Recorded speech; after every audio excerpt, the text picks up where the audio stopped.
السلام عليكم، مرحبا بكم في فيديو جديد على القناه. اليوم ان شاء الله غادي نحضر معكم الصابلي ديال المشوكه او الهلال ديال المشوكه. تيجي رائع كميه كثيره كيجيبني صراحه من الحلويات اللي كيعجبوني.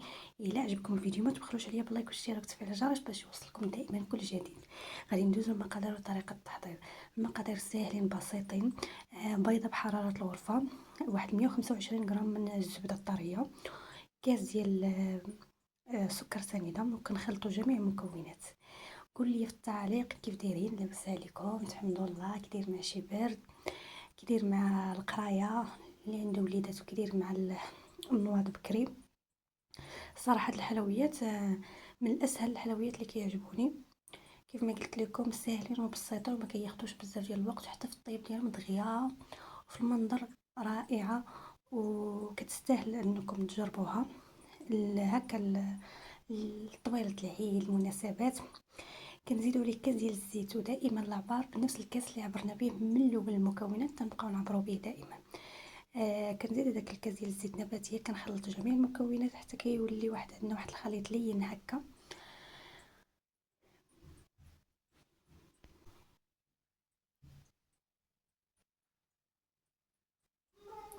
هانا كنزيد واحد الكاس ديال الكوك، يعني الكوك على حسب اللي كاين، ماشي بالضروره يكون من النوع الغالي، يكفي يكون كوك فقط، ماشي هذاك الميد. المهم انا استعملت كاس. والدقيق على حسب العجين، انا استعملت تقريبا 635 غرام. كنخلط جميع المكونات حتى نحصلوا على واحد العجين لينه. كندير واحد الخنيشه ديال الخميره الحلويات من وزن 15 غرام، وكنخلط. كنجمع داك غير كنجمع، ما كندلكاش ضروري، غير غادي تجمع بس باش الصابي ديالنا ما يتقلش لكم في الطياب. صافي ملي كنجمع بحال هكا تنبقى حتى يعني العجينه تشد راسها. والدقيق على حسب النوعيه، انا استعملت العادي يعني ماشي الخاص بالحلويات، فورس فقط اللي عندي في الدار. كنجمعو هكا. الفران قبل تكون مشعله الفوق والتحت على 180 درجه، وكنخليه يسخن قبل، يعني على دغيا مثلا يعني نص ساعه تقريبا ما بين العجينه وما بين يعني تشكيل الحلويات والطياب. دغيا طابت، يعني من الحلويات اللي كتستاهل انكم تجربوها. قول لي في التعليق شنو الوصفات اللي بغيتوني نجرب ندير لكم. الا كان عندكم شي اقتراحات هكا، مرحبا بجميع اقتراحاتكم.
هنا كندير بلاستيكه لتحت وبلاستيكه الفوق، وكندير بيناتهم العجين على حسب الكميه اللي بغيتو. تقدروا ديروا بلاستيكه كبيره وتبقاو تقطعوا غادي هكاك، ماشي مشكل.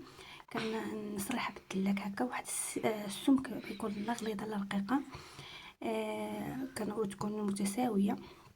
من بعد كنجيب واحد الفريشيطه، نخليها هكا، تندير لها هكا بحال تتولي في هذاك المنظر هكاك. كنبقى على هاديك الطريقة حتى تنسالي الكمية كلها اللي عندنا، وكنخشيها في الفران تقريبا يعني التحضير معها 10 دقائق هكاك تكون طابت من الفوق لتحت، والفران تيكون مشعل عليه من الفوق لتحت. دغيا الصراحة كتكون سهلة، تتكون موجودة، وتنبقى على هاد الشكل حتى تنسالي ديك الكمية اللي عندنا.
هذه من كتخرج من الفران الطاوة الاولى، يعني بالسر بس الصراحه ما حطيتهاش معاها كتلهب. صافي كندوب واحد شويه ديال الشوكولاط الابيض ولا الشوكولاط الاسود على حسب داكشي اللي عندكم في الدار. كنديرو في واحد البلاستيك هكا، وكنبدا نزين بهذوك الخطوط ديال الشوكولاط. تقدروا نتوما ديروا النص ديالها في الشوكولاط والنص لا. انا يعني كيعجبني هكا تكون فيها داك الشوكولاط بهذا المنظر. ومن بعد كتقدم بالصحه والراحه، والى اللقاء فيديو جديد ان شاء الله. وما تنسونيش باللايك والاشتراك وتفعيل الجرس باش يوصلكم دائما كل جديد.